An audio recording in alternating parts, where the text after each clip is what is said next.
In the summer of 64 AD, as flames consumed Rome, a figure was rumored to be seen against the inferno, Emperor Nero, singing while his empire burned. But who was this man who turned the heart of civilization into a spectacle of horror? The answer lies in a tale of murder, matricide, and madness, challenging our understanding of power's corruption. This isn't just a tyrant story, but an examination of how absolute power can transform a human into something monstrous, a cautionary tale etched in history. Nero's reign, beginning with promise, descended into a nightmare, remembered for its depravity and excess. His name became synonymous with cruelty, his legacy in blood and ash.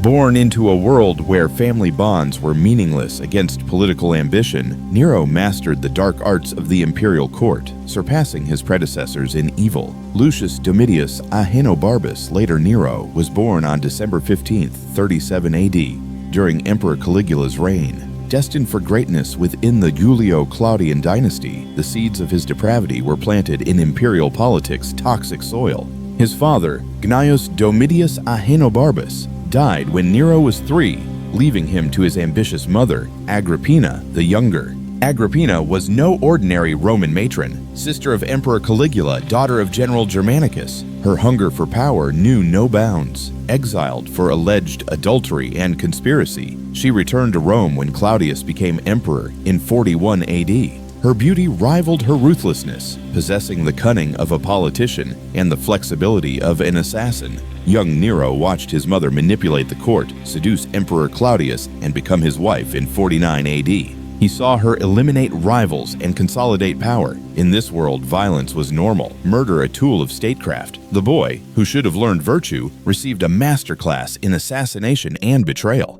Under Agrippina's guidance, Nero's education served her ambitions. She appointed Seneca as his tutor, not for his moral development, but because Seneca owed her his position. The irony was stark. One of Rome's greatest philosophers educating a future monster, unaware of what the boy would become. The transformation of Claudius's heir required eliminating competition. Britannicus, Claudius's son, stood in Nero's path. Agrippina manipulated Claudius to adopt Nero in 50 AD. The emperor, aging and possibly poisoned, proved malleable. By 51 AD, Nero was princeps juventutis, groomed as emperor. The deadly drama climaxed in 54 AD. Emperor Claudius died suddenly at a dinner party, officially from indigestion after poisonous mushrooms, but historians like Tacitus suspected murder. Agrippina was the prime suspect, allegedly using locusta, a poisoner, to eliminate her husband before he changed his mind. With Claudius dead and Britannicus sidelined, 16-year-old Nero became the youngest Roman emperor. The Senate, facing a fait accompli, accepted the new ruler. But they faced a young man trained in deception and murder by a ruthless woman.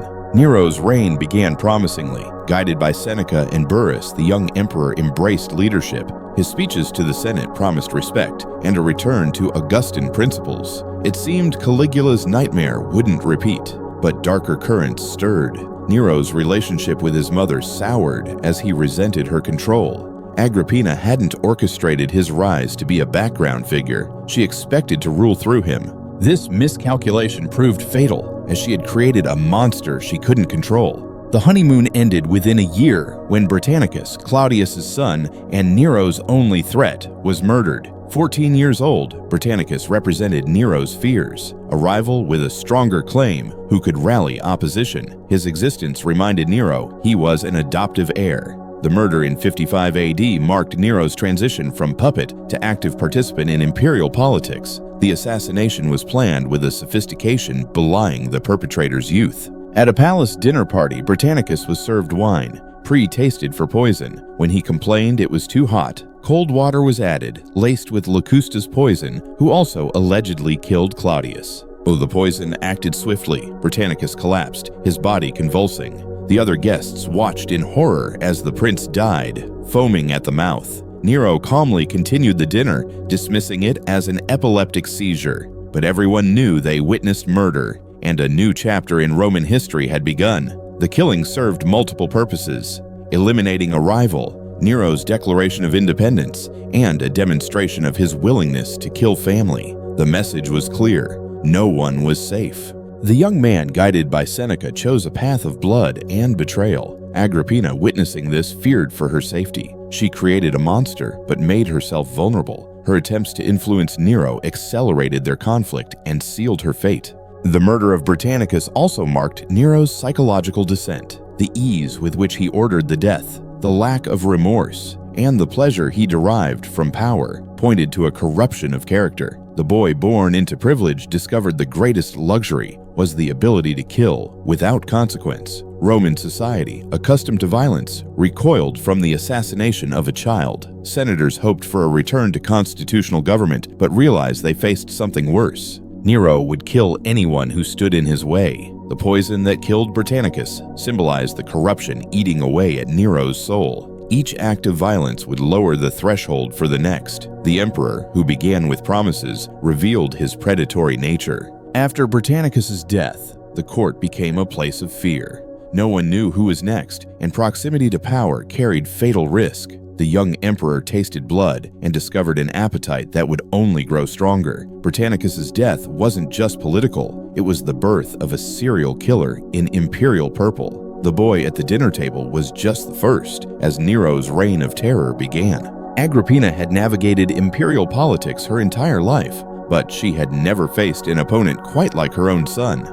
As Nero's independence grew and his violence became apparent, Agrippina found herself increasingly isolated and vulnerable. The death of Britannicus had been a clear message, and Agrippina understood her position as the emperor's mother might not be enough to protect her. The relationship between mother and son had always been complex, built on ambition rather than genuine affection. Agrippina had seen Nero as her path to power, while Nero had relied on his mother's skills to secure his throne. But as the young emperor matured, he began to resent his mother's attempts to control him. Their conflict came to a head over Nero's personal relationships and lifestyle choices. Agrippina disapproved of her son's affair with Acte, viewing the relationship as beneath imperial dignity. She also objected to Nero's interest in public performances, considering them undignified for an emperor. These disagreements might have remained private, but in the imperial court, personal conflicts had political implications.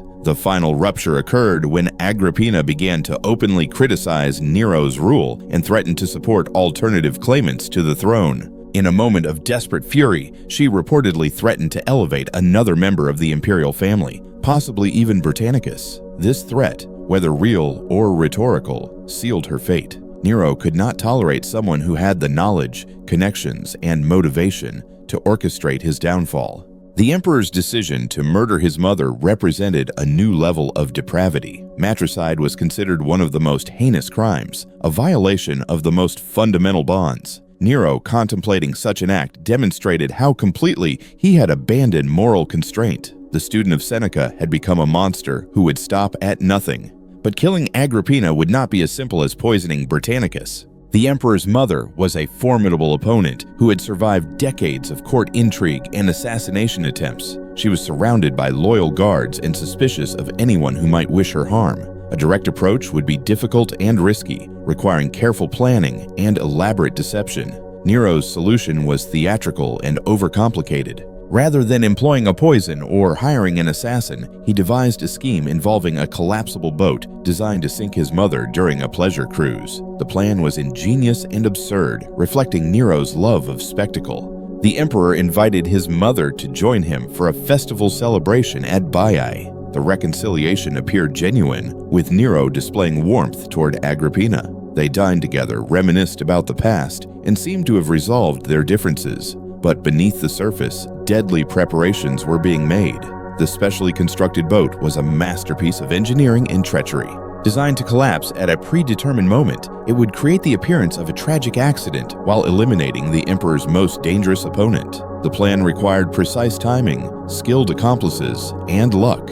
But Nero was confident that his theatrical instincts would ensure success. The assassination attempt on Agrippina in 59 AD would become one of the most notorious examples of Nero's twisted creativity and incompetence. The emperor's plan was ambitious, but flawed in execution. On the night of the planned assassination, Agrippina boarded the vessel. The boat appeared normal, but hidden mechanisms had been installed to cause the deck to collapse once the ship reached deeper waters. Nero's engineers had designed what they believed to be the perfect murder weapon, a floating coffin that would claim its victim while providing the emperor with plausible deniability. The plan began to unravel almost immediately. As the boat moved away from shore, the mechanical devices malfunctioned, failing to collapse with the dramatic suddenness that Nero had envisioned. Instead of a quick sinking, the boat began to list gradually, giving the passengers time to realize that something was wrong. The crew struggled with a half-broken ship and a very much alive imperial mother. In the chaos, Agrippina's quick thinking saved her life. Rather than panicking, she maintained her composure and began swimming toward shore. The woman who had survived decades of imperial court intrigue proved equally capable of surviving a maritime assassination attempt. Her companion Acerronia was less fortunate. She was killed by the conspirators who believed her to be Agrippina. The news of his mother's survival reached Nero. The emperor, who had believed himself to be orchestrating the perfect crime, suddenly found himself facing an enraged Agrippina, who knew beyond any doubt that her son had tried to kill her. The failed assassination had not eliminated his problem. It had transformed his mother from a political opponent into a deadly enemy. Nero's reaction revealed his panic.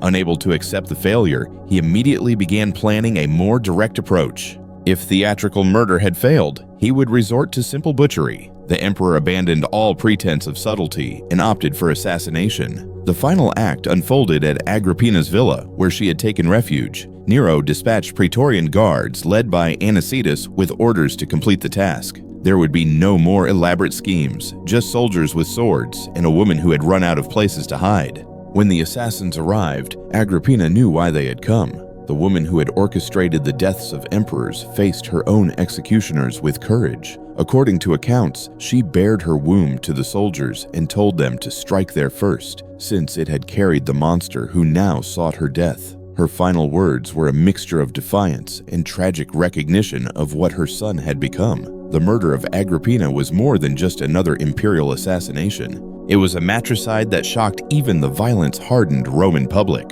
The emperor who had killed his own mother had crossed a line. The act was so unnatural that it seemed to place Nero outside the boundaries of human civilization, transforming him from a tyrant into a beast. The aftermath of Agrippina's death revealed Nero's corruption. Rather than showing remorse, the emperor appeared to experience liberation. He had eliminated the last person who could challenge his authority, and he had done so in a manner that demonstrated his power. The student of philosophy had become a matricidal monster, and he seemed to revel in his transformation. With his mother's blood on his hands and no opposition remaining, Nero's reign entered its most decadent phase. The young emperor found himself free to indulge his every whim. The result was a display of imperial excess that would have been comical if it were not so destructive. Nero's transformation into a theatrical tyrant represented the corruption of absolute power and the abandonment of responsibility. The emperor's obsession with public performance became the defining characteristic of his later reign. Nero believed himself to be a talented artist and demanded that his subjects share this delusion. He began performing publicly, forcing the elite to attend his shows. Senators found themselves reduced to the status of a captive audience. These performances were more than vanity projects. They were expressions of Nero's misunderstanding of authority.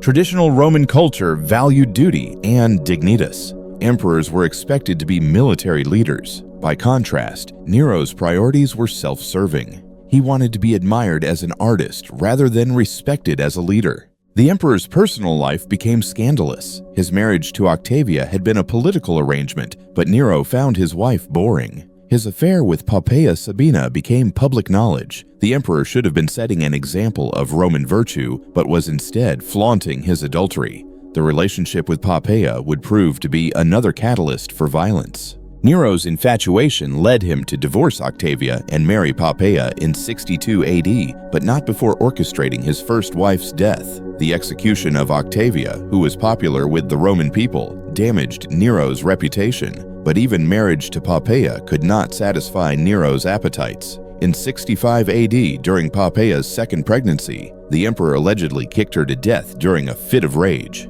The circumstances remain disputed, but accounts describe a violent argument.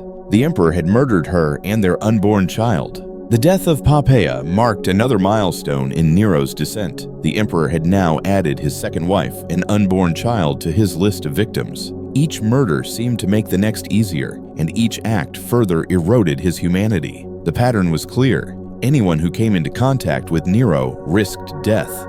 The emperor's behavior became erratic. He would order executions on a whim and force prominent Romans to participate in his performances. The imperial court became a surreal combination of theater and terror. Nero's artistic pretensions also extended to architecture. He began planning the Domus Aurea that would cover vast areas of central Rome. The project required the demolition of existing buildings. The Golden House would become a symbol of Nero's megalomania. The Roman people found themselves living under a dangerous regime. Nero's performances drained the treasury. More importantly, they revealed an emperor who was more interested in his own entertainment. On the night of July 18th, 64 AD, a fire broke out in the shops lining the Circus Maximus. The fire spread, destroying entire districts and leaving hundreds of thousands homeless. The Great Fire of Rome was devastating, but it would be remembered for the rumors surrounding it. Whispers spread that Emperor Nero had started the fire to clear land or for his own twisted entertainment. The image of Nero fiddling while Rome burned became one of history's most enduring legends. Whether or not Nero started the fire, his response revealed his capabilities and his callousness. On the positive side, the emperor did organize relief efforts. He also implemented new building codes. These measures demonstrated that Nero was capable of effective leadership. However, the emperor's behavior also provided ammunition for his critics. Stories circulated that he had climbed a tower to watch the flames and had sung about the fall of Troy. These accounts reflected the Roman people's belief that their emperor was indifferent to their welfare. The fire presented Nero with both an opportunity and a problem. The cleared areas provided space for his golden house, but the project also required resources. Nero raised taxes and confiscated property. These economic policies damaged his relationship with the Roman elite. The emperor used the disaster as an excuse to pursue his projects. The search for scapegoats led to the first persecution of Christians. The Christian community was a target for suspicion. Nero decided to make the Christians pay for the fire. The persecution was characterized by cruelty. Christians were turned into public entertainment. Some were sewn into animal skins and torn apart by wild dogs. Others were crucified. Some were covered with pitch and burned alive as human torches to illuminate Nero's gardens. The emperor had now used burning Christians as decorative lighting. The spectacle became one of the defining images of his reign. By 65 AD, Nero's reign had become so oppressive that even his supporters began to question whether the empire could survive. The emperor's obsessions had created a climate of fear. It was in this atmosphere that a group of senators began to plot the conspiracy of Piso. The conspiracy was named after Gaius Calpurnius Piso, who had been chosen to replace Nero. Piso was everything that Nero was not. The conspirators believed that his elevation would restore stability. The plot involved a cross-section of Roman society. The plan was straightforward. The conspirators would assassinate Nero during the games at the Circus Maximus. Flavius Scaevenus would stab him with a concealed dagger. The conspiracy might have succeeded if not for Epicurus, who attempted to recruit additional supporters. Her approach to Volusius Proculus proved to be a fatal mistake. Proculus reported the conspiracy to the emperor. The revelation set in motion a brutal investigation. Nero's response to the discovery of the conspiracy was merciless. He faced the reality that portions of the Roman elite wanted him dead. His reaction was to unleash a reign of terror. Arrests began immediately. The trials revealed the extent of opposition to Nero's rule. Among the victims was Seneca. Despite his role in moderating Nero's early reign, Seneca was implicated and ordered to commit suicide. The old philosopher was forced to open his veins. His death symbolized the triumph of tyranny over reason. The poet Lucan was also executed. The emperor was destroying the artists of his time. The suppression of the Pisonian conspiracy marked a turning point in Nero's reign. The emperor had transformed from a theatrical tyrant into a paranoid dictator. The conspiracy's failure ensured that Nero would remain in power, but it also guaranteed that his remaining years would be characterized by isolation and violence. The years following the Pisonian conspiracy saw Nero's transformation from emperor to monster as paranoia consumed his sanity. The man who had once shown concern for his subjects now ruled Rome like a mad tyrant. His behavior became so erratic that even his courtiers began to fear for their lives. The emperor's artistic pretensions reached new heights.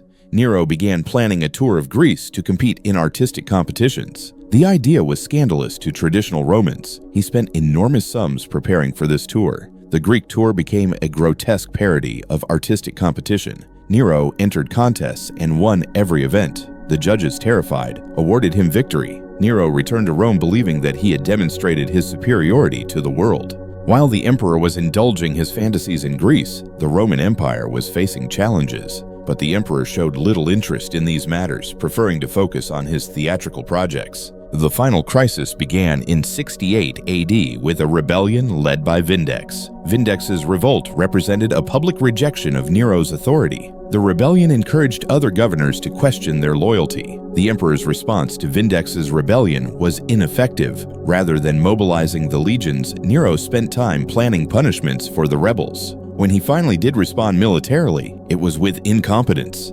The situation deteriorated when Galba declared his support for Vindex and proclaimed himself emperor. So, as we've seen, the story of Nero is far more than just a tale of a mad emperor. It's a chilling exploration of how absolute power can warp a person, turning promise into depravity and a potential leader into a monster. It serves as a stark reminder that unchecked ambition and a disregard for human life can lead to unimaginable horrors. Nero's reign, a descent into cruelty and madness, stands as a cautionary tale for all time, etched in blood and ash, urging us to be vigilant against the corrupting forces of power. What do you think? Was Nero simply born evil, or was he a product of his environment? What lessons can we learn from his tragic story? Leave your thoughts, comments, and questions below. I'd love to hear your perspective and continue this important discussion. And if you found this deep dive into history fascinating, be sure to subscribe so you don't miss out on future explorations of the past. We'll be uncovering more intriguing stories and examining the forces that shape our world, one video at a time. See you in the next one.